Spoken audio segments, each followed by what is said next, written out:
Everybody, thank you very much for joining us. I am Megan Beckley. I'm the Executive Director for the Berea Chamber of Commerce and want to thank everybody for joining us today and being a part of session 2 of our Inclusion by Instinct, Making Diversity and Inclusion a Priority in Your Small Business series.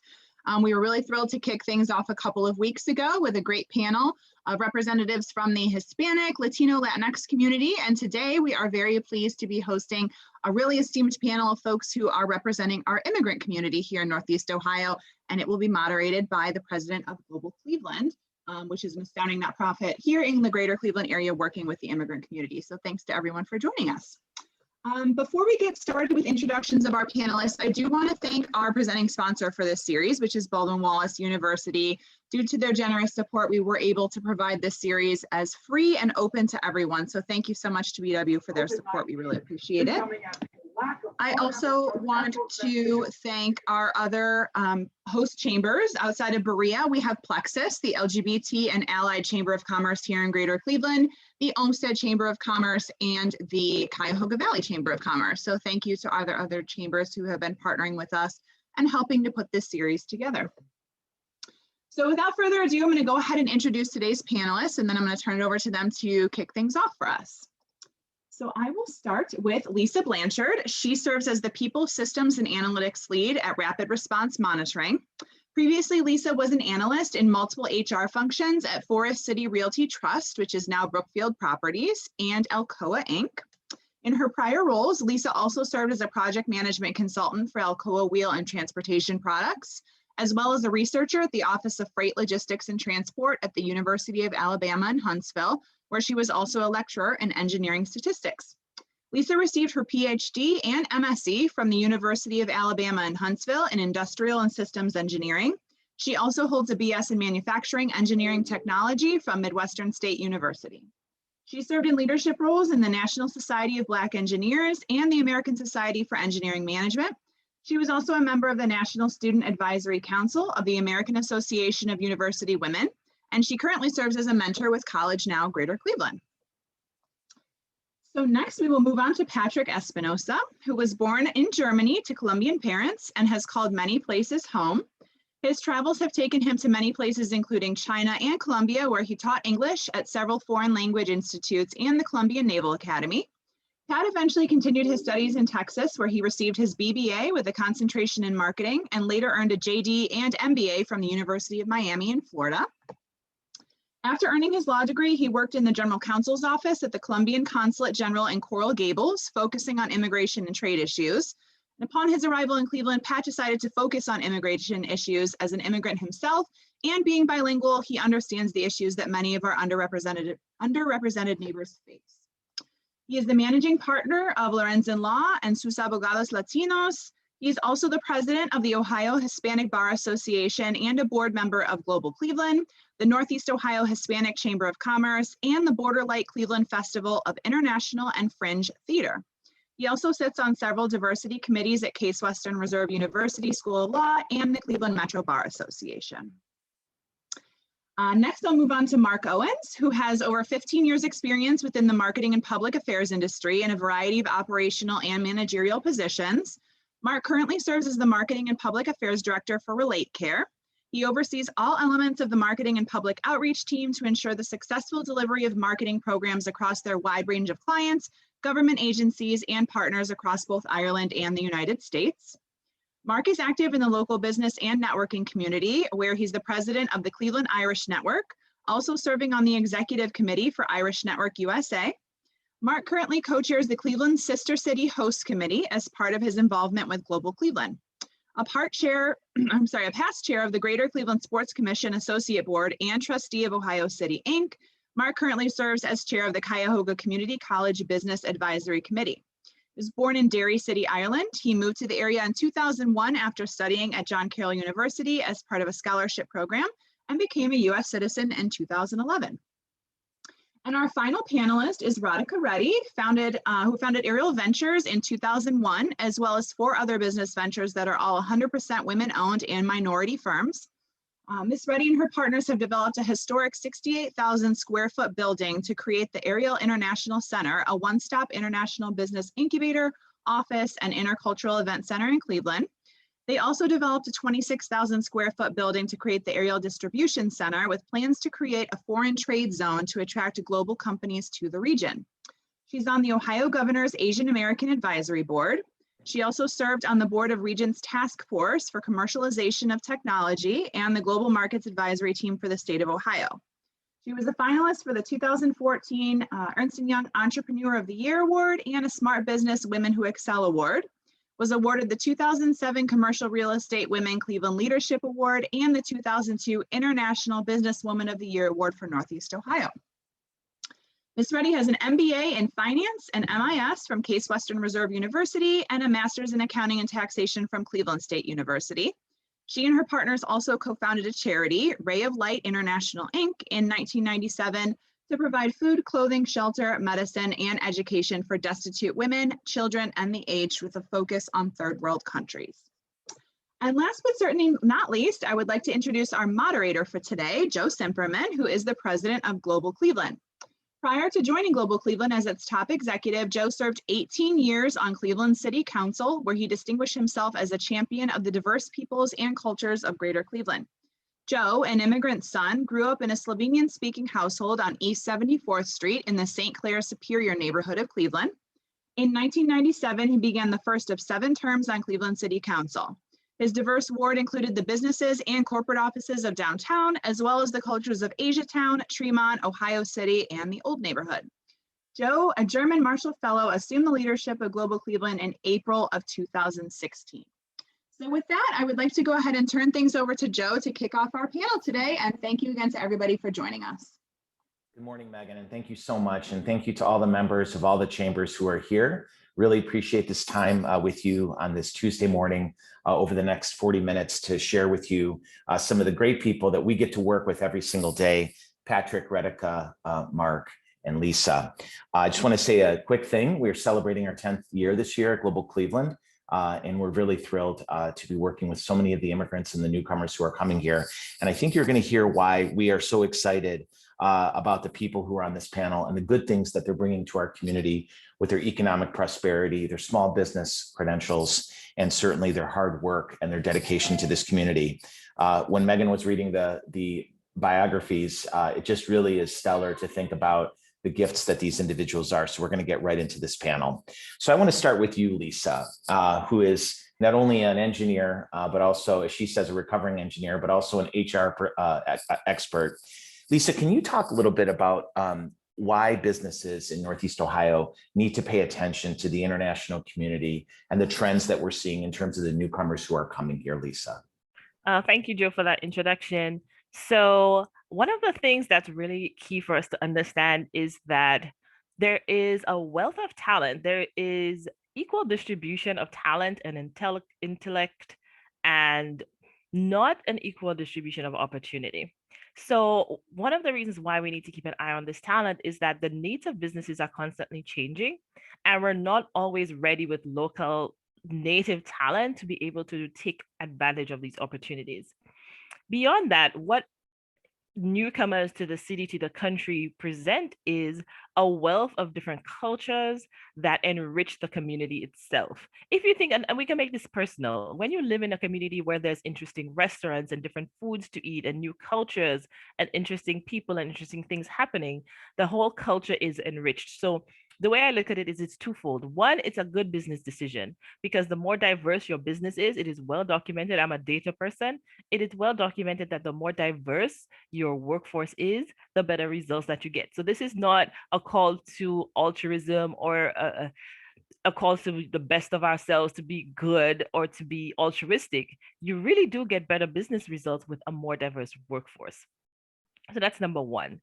And number two is the wider community benefits when we have international comers, when we have different cultures represented in our community. We have interesting food and festivals. And if you think about it, we have in Cleveland, we have a lot of people who have been descended from people who are Polish and Irish, and we're able to celebrate all of those cultures within the community. So I think it's twofold. One, for the business and for business results, and two, for the wider community that we live in to make it more rich and more interesting, more diverse, and people are going to be more attracted to Cleveland as a wider community because of all of these pockets of culture that we have. Thank you so much, Lisa. Really appreciate that perspective. I want to ask Radhika a question here about the how small businesses can be mindful and intentional about serving international customers and clients. As people know, Radhika operates some amazing venues throughout Northeast Ohio. Her newest one is in Lorain. And Radhika, you see everybody, people who are having weddings, conferences. You've even hosted ambassadors. I know you've had folks in from India and from China. Would you talk a little bit about that? Because clearly your model is one that's very inclusive, because not only are you somebody who appreciates the values of hospitality, but there's a lot of resources in the international community. Yes, I'm part of, being an international student. Definitely my interest in international business networks, international cultural networks. I've been part of that since 1995, since I started my business and, got my green card. So definitely we have what used to be the Cleveland World Trade Association, now the Northeast Ohio International Business Network, and Global Cleveland, and all these cultural organizations that I've been part of has enabled me to bring global diversity together.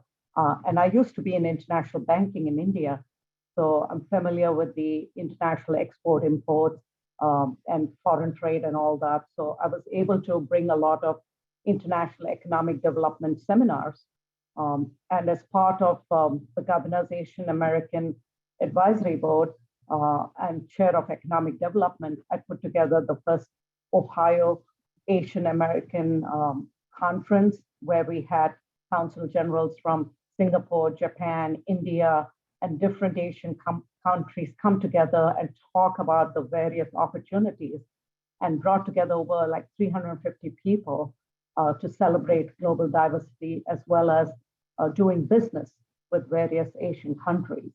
So that way, that was just one event. Like that, we've done a lot of events. We brought together international cultures together, where we have music and dance from different countries, from several continents, like 5 different continents. We had 750 people show up for that. And it's really a nice way to celebrate global diversity, business and culture. And that's what I love. And that's why I started the International Center, because not only that, I want to down the road bring in international foods, international gift shops. It takes time. It's not easy to make it work with real estate because the Cleveland market is a bit down on commercial real estate, but definitely that's the goal, to bring more people to enjoy what you were saying, Lisa, different foods, different cultures, different music. People love that. And even one of my dreams was I started the International Arts Academy, like try to get kids and the elderly, trained in international, summer camps with international things. So those are all things, but it's not easy to do when you're running businesses. I love to do it, but I have to do it slowly because I do it more as a volunteer, that stuff. Thank you so much for that, Radhika. Really appreciate that. Our next question is for Patrick.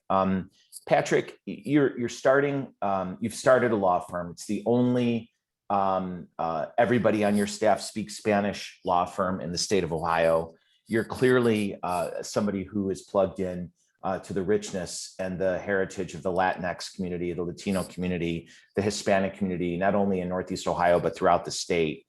But there are specific things that you're very familiar with. And back in the day, they used to call it cultural literacy, then they called it cultural competency. Now they call it cultural humility, right? It's an understanding that we'll just never fully understand each other, but we have to be open to each other when it comes to things like family values and language, English as a learning language, as well as other barriers.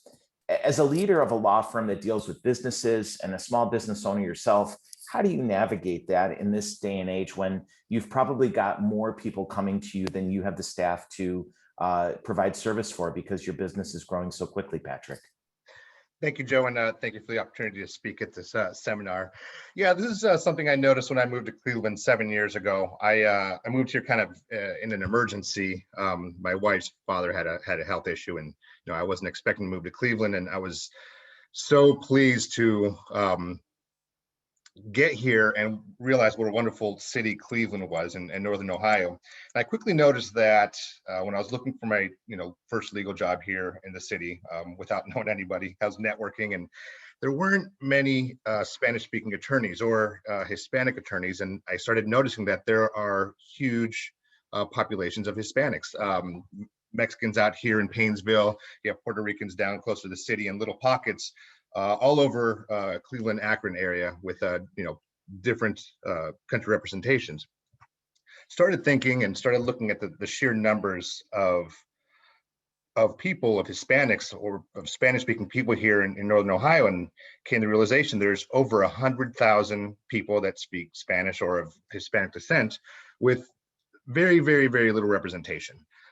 As the president of the Ohio Hispanic Bar Association, I can tell you that we do not have that many members. You can count the Spanish-speaking attorneys in Cleveland on both hands. So it's it's growing, but it's still kind of small. So you have only a handful of lawyers to take care of the needs of over 100,000 people, and especially in law, it's very. Law is scary. Lawsuits are scary. Anything in proceedings, immigration, they're hard to understand if you haven't had any legal training, and they're even harder to understand if you don't understand the language that's being spoken in. So, I noticed right away that we needed to kind of fill that gap, and I endeavored to create a law firm where everybody at least speaks Spanish or another language. So everybody on my staff does speak Spanish or another language. And it's important as part of the inclusion and representing our communities, but at the same time, being a small business, we want to make money. And, I couldn't possibly imagine taking, 130,000 clients. There's enough clients to go around, and being mindful of the communities and their purchasing power. I mean, the purchasing power of our international communities is huge. And it's money that's left on the table if you're not trying to attract those immigrants. I was speaking with Joe the other day and noticed, I had a baby about a month ago, and 2 months ago we were still decorating the room and we were looking for paint, and I go into the Sherwin-Williams in Painesville, and they have 2 English-speaking employees, and they had one Spanish-speaking employee, and there was a line of Spanish speakers waiting to speak to that employee because they couldn't communicate with English speakers. So, paint's expensive. There's a lot of money that you're leaving on the table if you don't kind of figure out how to attract and how to communicate, not only language-wise, but just little cultural differences on how you do business and how you attract and how you speak with other cultures. So it's definitely important as like a going concern in business to make sure that you're not only reaching out, but also finding people to work for you that actually know those, how to treat those different cultures. So thank you so much, Patrick. Really appreciate that.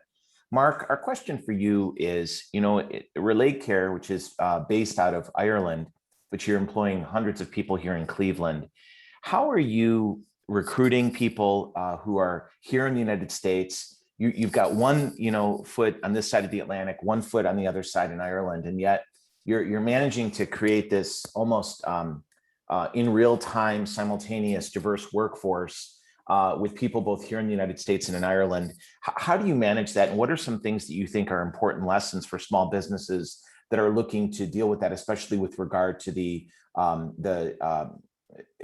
hiring resources gap that we have right now in terms of more work than employees that we have for Mark? Thanks, Joe, for that, and thanks again for involving myself and Relay Care in this conference today. It's very well done. Just on that, the recruiting aspect. So we have a team of employees in Ireland and a team of employees in Cleveland. Cleveland serves currently as our U.S. headquarters. It hasn't come without its own difficulties as well, trying to merge almost 2 workforces together. You have 2 different cultures working together a lot on different projects. So when the hiring comes in, specifically in the U.S., what we try and do is mimic what our clients are looking for. So we're obviously in the healthcare industry. We're talking with patients on a daily basis. So when we're hiring in Cleveland, for example, we're looking for a variety of people that maybe almost like mimic what our patients might look like or might sound like with throughout the U.S. So we're paying attention to that with the diversity of patients, and that could be anywhere from Spanish speaking, English speaking, different nationalities, different cultural differences. So we definitely pay attention to that. But one thing we've been working on a lot, obviously with an Irish team and a US team, there are, big cultural differences. Different holidays, for example, right? There's, Mother's Day is celebrated different in Ireland versus the US. So how do you recognize that and celebrate that twice in 1 year and giving respect to both countries for that, but also paying attention to national holidays. So, coming up this weekend, Memorial Day weekend is a holiday in the US, it wouldn't be in Ireland. Likewise, St. Patrick's Day, although that's becoming more of a holiday here than it is in Ireland. So we've done we've been very intentional in this past year or two, I would say, of educating our own workforce on our different types of employees, our different cultures across the board. So communication has been a big thing for us with internal mechanisms. We have an internal employee engagement platform that now all employees can access and share ideas on. It might be a recipe they make in the US versus a recipe they make in Ireland. So we're having employees share stories with each other as to what they're doing, where they live. Like next month, for example, we're doing a virtual walk from Waterford, Ireland to Cleveland to kind of raise awareness. It's Employee Wellness Month next month. So part of that journey is going to be, we're going to ask employees to post pictures of where they're walking. So if they're downtown Cleveland, or they're in the cultural gardens in Cleveland, or they might be, in Tremor Beach in Waterford, we're having employees share those kind of stories and those pictures. So that way they're teammates. We're all one company. We're not a US company, not an Irish company. So we're trying to kind of share that kind of culture together and share ideas. And it's working really well. It's just more awareness of the different cultures, from, it could be logistically, it could be recipes, could be, different sports, for example. So that's been a huge help for us, just really creating that awareness within and making sure kind of everyone's on the same page. And even from a leadership perspective, making sure we're all modeling that right behavior. So we may have a vision as a company as to how we want to, be portrayed by our own team, but it's making sure our leadership team are also leading by example when we're having team meetings with our employees, be they in Cleveland, be they in Waterford, making sure we're, again, modeling that right behavior. So, kind of to your point is, what we've been, again, this was a struggle. And you even mentioned now with the shortage of a workforce, especially here in the US. So that's another challenge we're having to overcome right now, and even look at different areas within the US for employees to help fill that gap of, we want to make sure we take care of as many clients as we can and continue to grow the business here in the US. So, and as we look at different cities and different regions for employees, we then come across different cultural differences. Patrick mentioned the bilingual employees like Sherwin-Williams. So we now are seeing more of a need for clients, especially in healthcare, asking for bilingual staff. So, and that's where we, reached out to organizations like yourself, Global Cleveland, for help in finding bilingual staff. So we're now seeing those challenges coming up, but we're now reaching out to the resources we have within Cleveland, within the US, where we can kind of tap into that bilingual market as well for employees. Thank you so much, Mark. Lisa, I want to ask you a question. Someone who, is internationally born, you've clearly, your success is so evident here. I'm curious, in terms of somebody from that perspective, how do you recruit and hire not only foreign-born workers, but here in the United States? Obviously we're going through so much change, hopefully positive change, in the wake of all the conversations around race and around heritage and around people's backgrounds. Our Northeast Ohio is lucky to have the rich African-American community we have, in addition to all of the international community that we have, in addition to having companies that are growing. And how do you manage that, Lisa, as an HR professional, always looking to making sure that your company is successful? And as somebody said earlier, one of our panelists did, diversity really does mean prosperity. And, that's kind of a lot to juggle in a multicultural, multiracial, pluralistic society while you're trying to keep a profit going for your company, Lisa. And it's interesting you should ask that, because one of the things I studied a lot is how people work in teams. So my entire dissertation, I wanted to name it like Rumble in the Cubicle, Do Engineers Fight and How? And my dissertation chair denies that. But I was studying like high-tech people in high-tech industries and how they get together and how they conflict. And one of the things I found was that when you're trying to put a team together with differences, right, with a lot of differences, it takes a little bit of time and it takes a little bit of extra effort. But the results that you get are outsized relative to the extra effort it takes to bring a team together that's diverse. So what does this mean for a business owner? What it means is that there's a slight cost, right, to the intention of being diverse and bringing a group of people into your organization that are very different. There's going to be missteps, there's going to be misunderstandings, there's going to be people who don't understand what that person meant and can't understand the accent and maybe take something the wrong way. But if you are intentional about it and you work together to find a path forward. So how I've done this in the past in other companies I've worked with is find a way. It's easy for people to disagree like in groups, but once people start to get to know somebody and who they are and what they're about or what their story is, it's very hard to hate. It's very hard to be disagreeable. So one of the number one things I always recommend to companies is help people to get to know each other and their story. Where do people come from? The groups that you have within the organization, celebrate the holidays, send something around about, a Jewish holiday or a Muslim holiday or a Hindu holiday. What does it mean and why they celebrate? Why is it called a Festival of Lights and what do they do?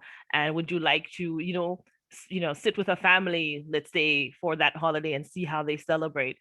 So being intentional about letting the employees get to know each other and people's stories and where they come from and what the culture is about, it becomes much easier to relate to this person as an equal, as a friend, and move forward. But when people are still in their silos and it's us and them, and this is how we do things, and this is how these strange people over there do things, then it's easy to get entangled in the differences rather than all the things that we have in common. We're more alike than we are different, right?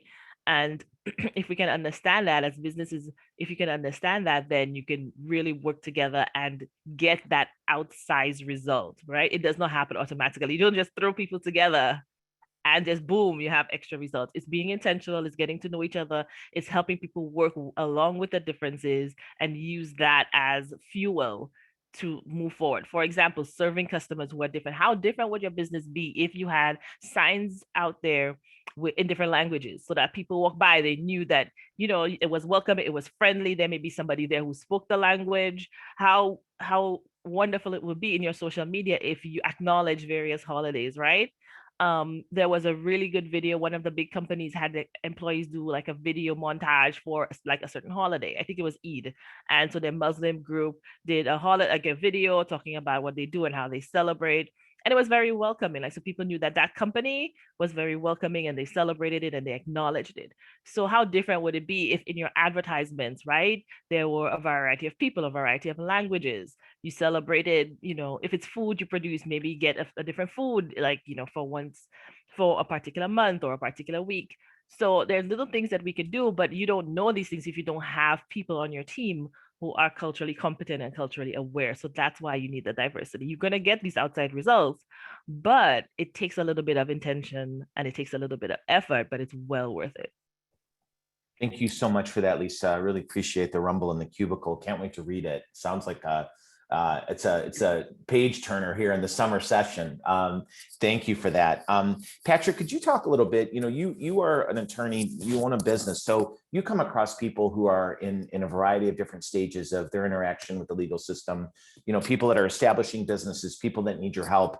What are some things that you would say to people in terms of paying attention to not only the Spanish-speaking community, but the international community, and how you're seeing that community grow a little bit here in Northeast Ohio? Because not only are you looking at it from a product perspective, the product you sell is your legal services, but also in terms of your audience and ensuring that your new firm is sustainable as you continue to grow.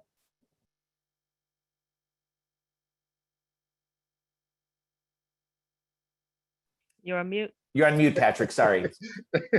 Thanks, Joe. Sorry. Now I lost my train of thought. Can you rephrase that question again real quick? No, I was on mute. Sorry. Thank you. Sorry about that. It's only been a year and a half, guys. I mean, I'm still learning Zoom. All right. Patrick, you own your own business, and yet you come across people who are starting businesses, people that are in different needs of the legal services that you sell. you want to grow your company. How are you paying attention to these international trends? You mentioned it was a great story in Sherwin-Williams. The line for the Spanish-speaking clerk was, longer than the line for the English-speaking folks. You would think there would be a sense of, we want to grow this because the more, paint you sell, the better the company does. How do you do that, Patrick, considering the fact that you're dealing with a pretty evolving climate in terms of internationalism, but you're also running a company and employing people? So there's a very, very simple answer to that, and I try to strive for here, and it's listen to your customer. Actually listen to them, hear them, take the time to understand what they're saying. It can be,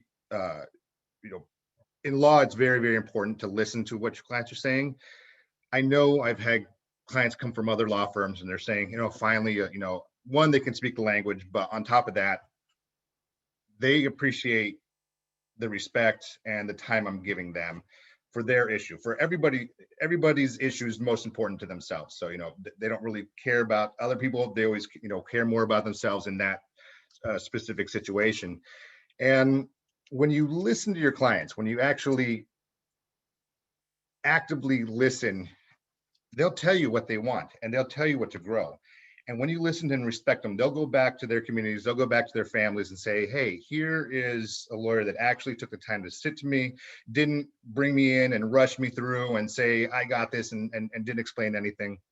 And as you start dealing with different communities, you start learning a little bit of nuances on how each community and culture communicates. And the more you're actually aware of these little subtle differences will allow you to understand your clients better, and it'll help you to give them a better service or a better product.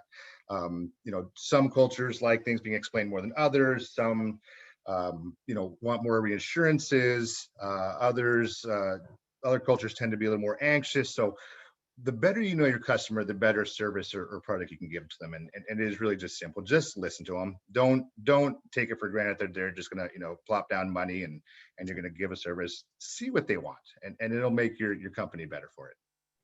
I really appreciate that. Thank you so much, Patrick. Mark, I want to ask you a question. Mark, you and I have known each other for quite a while, and different professions that you've led. One of the things, Mark, that I think has been really interesting has been how you have intentionally reached out to the Spanish-speaking community, how you've also reached out to the LGBTQ community, right? And here we are in Pride Month, right? And Plexus is one of the bringers of this great platform this morning. But Mark, how do you manage that? Like you're obviously somebody who's looking to make sure that you're doing your job well, but you've also been really insightful in terms of thinking, wow, these individuals and these organizations are not only places that we probably already serve, but with a little bit of intentionality, we could not only speak to the people inside of our shop, but also speak to people who we're looking to grow our company with. Yeah, and you mentioned Plexus, for example, there over the years. Yeah, I've in previous roles been involved with Plexus, and what a wonderful organization, what they do for their community and just in general, their overall kind of mission is fantastic. So organizations like that, I've got involved in the past because it really portrays the diversity. I look at Cleveland, look at Northeast Ohio. It is a very diverse community. It's not just black or white, right? It's all different, diverse, all different cultures. So organizations like Plexus, we've got involved. They know the lay of the land. They know who we should be speaking to. But going in with the intent of, I've never got involved in organizations like that with the intent of just pure business. It's always been about building relationships and understanding that community. There's the LGBT Community Center in Gordon Square, for example, where in previous years I've gone there and visited and got a feel for, okay, what happens here? What are the services available? So really understanding, what services are available for example, the LGBT community, and rather than going in and just writing a check and say, hey, put our name on that banner, we're there for you, and let us know when it's up for renewal. It's been getting involved. So I look back to, I think it was 2013 or 2014, Cleveland hosted the Gay Games. And at the time, the organization I worked for at the time, we were one of the sponsors. We were involved in the host committee. I played on the Cleveland soccer team as an ally. And, I remember at the time reaching out to the team and saying, hey, are you guys looking, we're going to sponsor the team, do the jerseys. Do you need players? And they kind of jokingly said, this is an LGBT team. I said, well, I just want to play soccer. I don't care. And it was an opportunity to get involved and just be part of a great organization, a great event that was celebrating the diversity of Cleveland and the diversity of the US in general. So you always say, get your hands dirty kind of thing. And so anytime, I always encourage people, when you get involved in organizations like that, it's too easy to go in and write a check and say, yeah, put us on the gold standard, make sure our logo's on the website. It's really understanding what that organization is about, what their beliefs are and where you can really help. You might be giving advice. And then on the flip side, from a recruiting aspect, that's there. If you want a diverse workforce, it's really important to understand what diverse communities are out there, be it Hispanic community, for example. Esperanza is one where over the years, what Victor does there and his team, phenomenal from early age up in that community. And if you really want to build a diverse workforce, and especially a bilingual one, organizations like Esperanza are vital to the city of Cleveland to help companies like ours find those bilingual staff. So it's really been a case of getting to know who's who. This past year has been the toughest. You know me very well, Joe. Networking is kind of, it's a passion of mine, but it's very intentional. It's not just going out and just going to different events. It's actually going out and meeting people, getting to know who's in the community. I can see Pat Shepard on the call today and some of the stuff that he's involved with, especially with the Cleveland Film Fest and stuff. It's understanding how those organizations, how those events are helping the city of Cleveland and helping companies come together. And it really is a recruiting opportunity for companies to get involved. And I always tell people, you do things the right way, you recruit the right people, you do the right things, you lead by example, business will come your way. You never want to lead with going in with a mindset of, oh yeah, we're going to get a deal from this. It's always about how can we help first, and how can we get to understand how this community works, who are the leaders in this community, and then everything else will fall into place. So it's just roll your sleeves up, get your hands dirty, get involved, and you'll learn a lot. So it's worked well for myself and any organization I've been involved with over the years as well. Thank you so much, Mark. Radhika, I want to ask you a question. Right before the pandemic, we had the privilege to come out and see your newest development. At that point, it was in Lorraine, the redevelopment of that incredible city center. And I was blown away not only by the beauty of your work, Radhika. I've known you a long time. You take buildings that people think should be demolished and you make them real gems throughout Northeast Ohio. But the number of African-American, Spanish-speaking, Indian, Chinese people who were there, people from all over the world, and so many of them were your vendors. They were people who worked on your project. And it really felt like you were not only representing an international community, but you were actually putting it into practice. And I'm wondering, Radhika, if you could talk about that, because you're probably one of the most welcoming people that I've ever met in my lifetime in Cleveland. And you make places feel very welcome, regardless of where people come from. But it's also part of your success. And if you could talk about that a little bit, I think it'd be interesting to hear for the folks on this call how you've managed to do it so flawlessly. I mean, it's just, being an immigrant myself, as people have mentioned, you do feel a little out of place when you come to this country because of the cultural differences. And what Lisa said, it's something I've tried to do is go to people and try to figure out why these communication barriers are there. And as Lisa said, definitely everyone wants the same thing, but because of our cultural differences, it causes a lot of misunderstandings. But if you go to people and speak, and then they realize it was a misunderstanding, you become pretty close friends. And communication is the key. So I have made it a point to bring these immigrant communities together.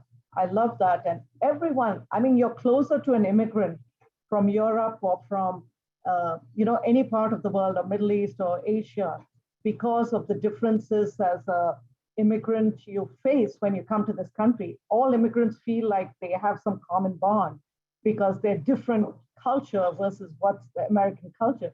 So an Indian born here, you may not understand the same as an immigrant who's come to this country.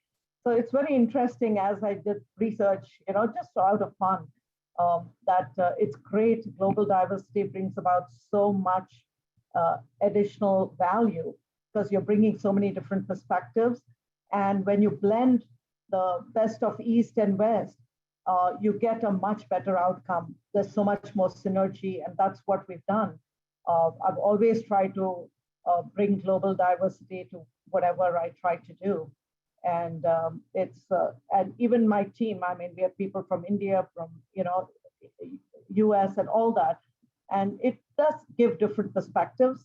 And it's up to us to pick the best and of all parts of the world and move ahead in a very synergistic way. And it's worked well for us. Thanks so much, Radhika. Megan's got a few points here that have been coming in on the wires. Megan. Yeah, so we had a couple of questions come through to me in response to something that Lisa had put in the chat earlier.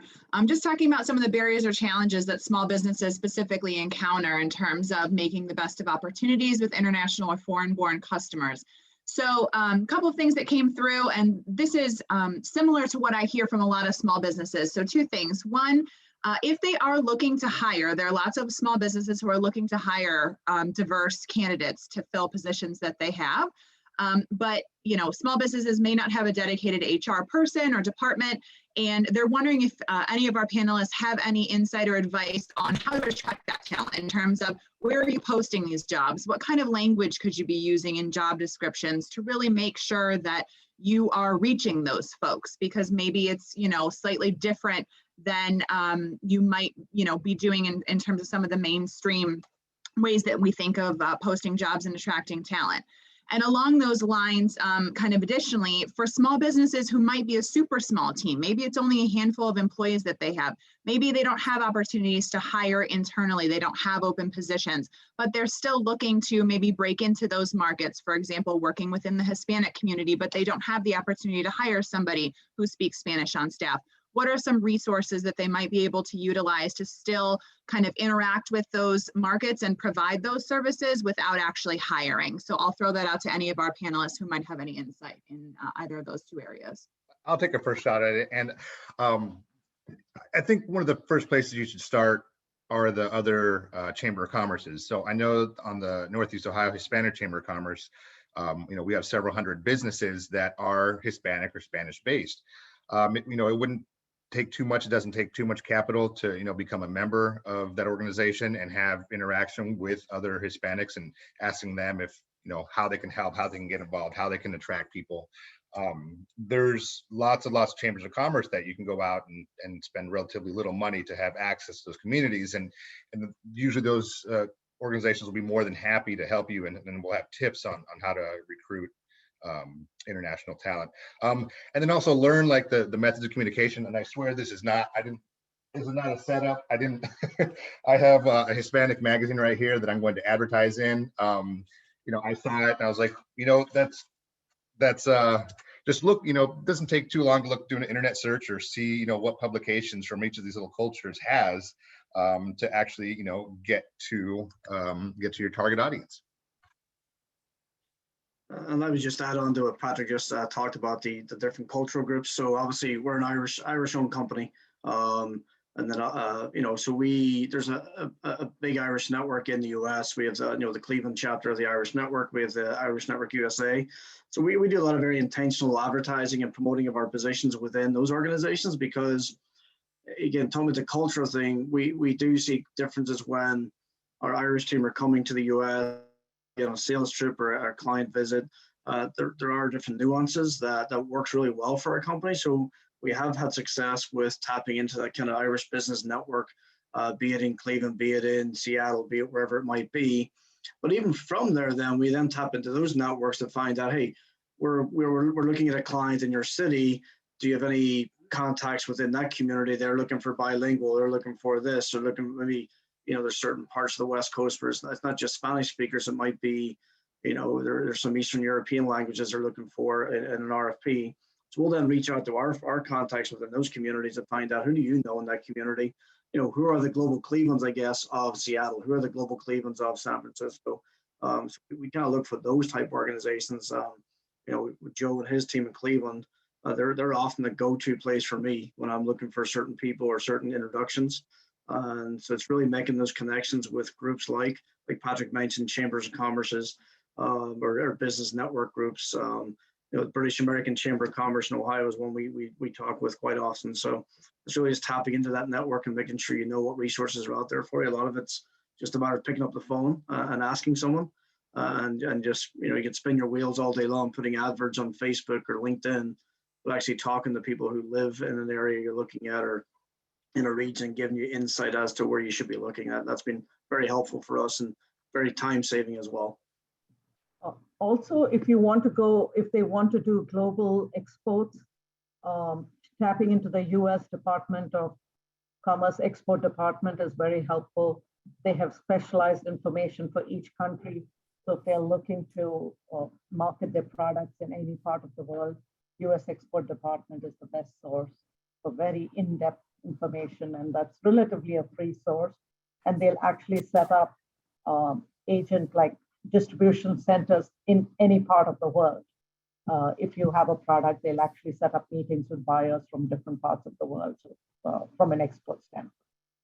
One of the things I'll just add, Megan, and it's a resource that a lot of people in Cleveland know about, but in Greater Cleveland, but a lot of people don't. Cleveland State University has a pretty active individual in the person of Nate Ward, who does a lot of work with companies and international trade. And that's something, Megan, that Radhika continues to be a leader in terms of saying, how do we actually get more business in? How do we export more of our product out? And there are resources out there, including folks at Team Neo like Mindy and folks at Jobs Ohio who are working all the time to make sure that, companies kind of have that. So go ahead, Megan. I'm sorry, you had another question, Megan. Nope, I think that was it. It was a two-parter as far as resources for people who may not have hiring opportunities, and if they do have hiring opportunities, where they can be finding those folks. So thank you to all of you for those resources. Appreciate it. Thanks so much, Megan, for that. And I just have a few more questions here. I know we're coming up to the top of the hour. One of the questions that I wanted to ask, and I'm going to ask this to Lisa, is as somebody who's in HR but also was an engineer. What do you do, Lisa, as you're trying to, figure out the next crop of leadership in your company? How are you doing that? How are you assessing, the students that are coming out of colleges, or even if it was on a level of interns that you're working with? What's a good company policy in terms of bringing in people on a level to kind of check them out and see if they would be folks who would fit the culture and the level of quality that you have in your company, Lisa? One of the company I work for now is relatively small. It's actually based out of Syracuse, New York, and I work remotely for them. But one of the things that I've done, I've seen and participated in some of the bigger companies that I've worked with, is finding ways to get people into the organization, even if you do not have an exact role for them at the time. So you could do that through internships. So you bring in students, students who have a high potential, who might be, you want to see what new things that are coming out, because these people are learning all of these wonderful new things and new systems that you can bring into your organization, and they can actually help you and help your organization grow and learn things even in the short period of time that they are there. Internships is one. Another good one that you might be able to do is something similar to a leadership development program, where you bring people in who are very talented, but you may not have a spot for them right now, right here, but you expose them to different parts of your business. And so they can gain a little bit of finance, a little bit of, engineering, a little bit of supply chain. So that way they're able to bring what they know to multiple places, and you get to get the benefit of what they have and what they know. And you don't have to be a big company to do that. You can bring somebody in from a university locally, and for a summer, let them get exposed to different parts of the business, and you try to find out what you can, get from them in terms of what they're learning at school, all of the new things, top line, cutting edge things that they're learning right now, and bring that into your company. So these are a couple of ways that you can bring in talent and ideas and international sort of aspects into your company, even if you might not be able to sort of hire someone full-time necessarily. So there are a couple of things that we can do like that, or even co-ops where people come in for a short period of time as part of you can partner with a university, for example, and get students in for a semester as a co-op even to be able to do that. Thank you so much, Lisa. We're going to do a speed round here, starting with Patrick. Patrick, in a minute or less, if you could just share one thing that you wish you would have known when you started your company with regard to international talent and how you could be even more successful now as we're working with all of our small businesses in Northeast Ohio to move further, faster, in a more forward way. Patrick, go ahead. I think it's knowledge of all the different community organizations, such as Global Cleveland, such as all the other chambers of commerce, how much assistance they can actually give you, and the knowledge of that specific community. If I would have known, I would have come bugging you to join the board of Global Cleveland a long time ago. But no, these organizations are the ones with the knowledge, are the ones with the feet on the ground. And people here in Cleveland, I found they are more than willing to take time to help others. They'll take the time to explain, they'll take the time to give all their knowledge. They're very, very willing to share the wisdom that they've learned in regards to either a certain business or those communities. So I wish I would have reached out to all the help that is there, because there is a lot of help on trying to be more inclusive, trying to attract more global talent. So the help is there. You just got to go. I wish I would have asked for it sooner. Thank you, Radhika. I'm thinking of you. Thank you, Patrick. I'm thinking of you, Radhika, at the Ariel Center when you walked into that building with the roof that was collapsing and a foundation that was questionable. What's one thing you would have known back then that you know now that would have helped you maybe overcome some of those initial hurdles that you had to deal with? Definitely on the real estate development side, this was the first building I rehabbed. Yeah, you don't realize the underlying costs until you start rehabbing these old buildings one by one. The bricks are bending over, and all these unforeseen costs and hidden in buildings. So sometimes you think, hey, I'm getting this building at such a low price, that'll be great. But you end up spending, 10, 20, 30 times what you paid for in rehabbing.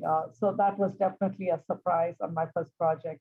Now I know, you've got to get the full drawings, full structural engineering done, and to avoid costly mistakes like that.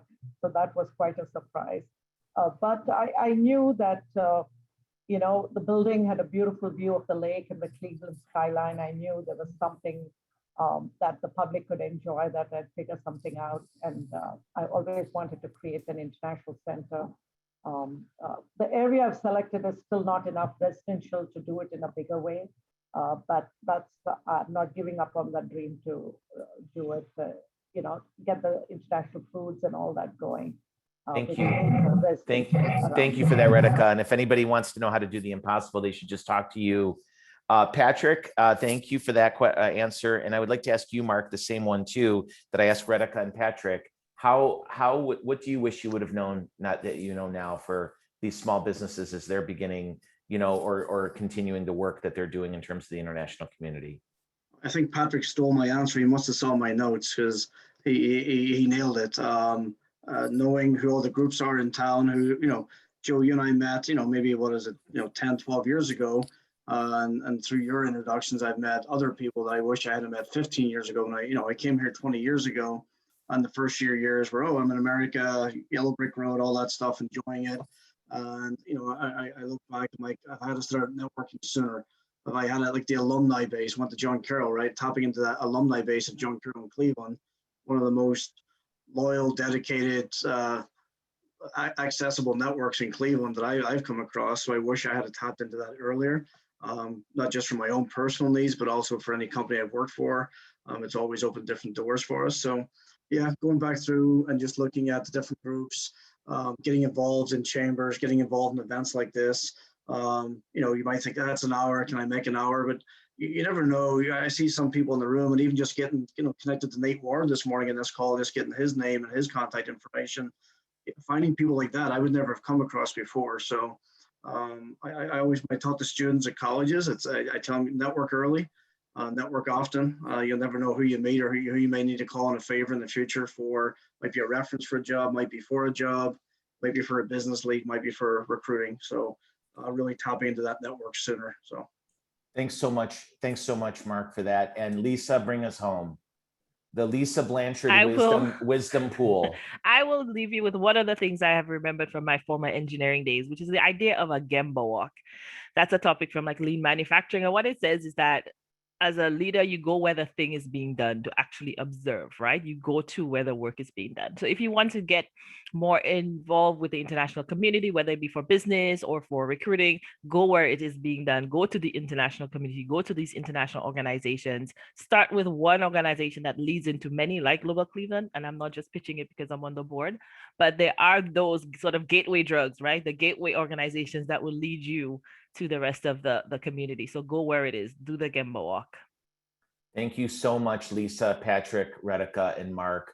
To all the chambers of commerce, find somebody who we love as much as we love these four, and you will be blessed. Megan?